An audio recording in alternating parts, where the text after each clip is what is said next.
Now, this is a composition tracker now, so this is based on body composition. So what you can do, this is based on the individual, so I can recommend that based on the individual, because I'll know them personally if I'm working with them. If I'm not, then the individual makes that choice. So with this one, very important, it says body fat or weight. So you can either monitor your weight or monitor your body fat. Again, I can help you in terms of making that decision, or you can do both.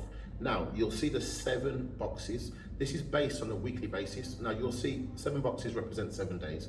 But if you know me, I don't agree with that. But on a competitive point of view, you will need to weigh in 7 days a week. So for an athlete, 7 days a week would be great, because they are never going to be controlled by the scales.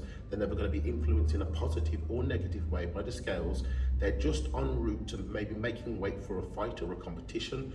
And that's a little bit different, because that's not based on appearance, that's based on making a weight. So for those, they might want to do it every day. For someone that's based on appearance, a number doesn't matter, because I've stood next to people in competition who weigh tons heavier than me, and I've beat them. You know, you would have thought that more muscle equals, you know, a higher chance of winning, but it doesn't, because it's about quality.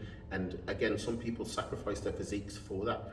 That's the problem. It's all about whether you're doing the right things or not. Some people take too much supplements, some people eat too little food. There's key things that you have to get right, and the scales and a number cannot dictate that for you. That's why this is important. So again, you can ask me, I can help you in terms of recommendations on how often you should jump on the scales or take your body fat. So you may only actually input that box once a week. It may be every day, it may be 3 times. Again, that's circumstantial, so I can help you with that. There's also an image tracker on that page too. So with the image tracker, again, you can input this into the PDF, or you can have it separate and send it to me, or keep it as, you know, in your own files. But ideally, send it to me, Kaz, Maz, or anyone on the team. I'm going to show you. There's 4 boxes. 1 box is for straightforward. This ideally will be with, you know, for the men, topless, for the women, you know, just in sports bra, etc.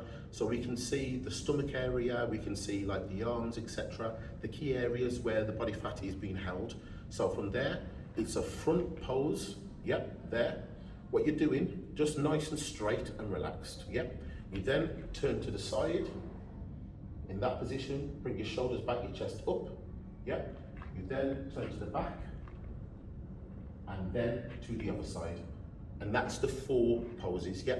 Then over a weekly basis, we can see what's going on, because sometimes the scales don't move. You know, there's so many different aspects. There is water, there is muscle, there is minerals in the bone.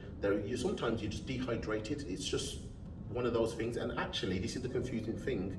You can be dehydrated, yeah, which is a bad thing, which will set you up for retaining more water later, which will affect the scales next week. But you can look better when you're dehydrated. That's why some people drink, wake up in the morning, they've got veins and stuff. So really, you can do the wrong thing and look better. This is the thing. This is why the scales will mess with you. This is why we've got the prep pack.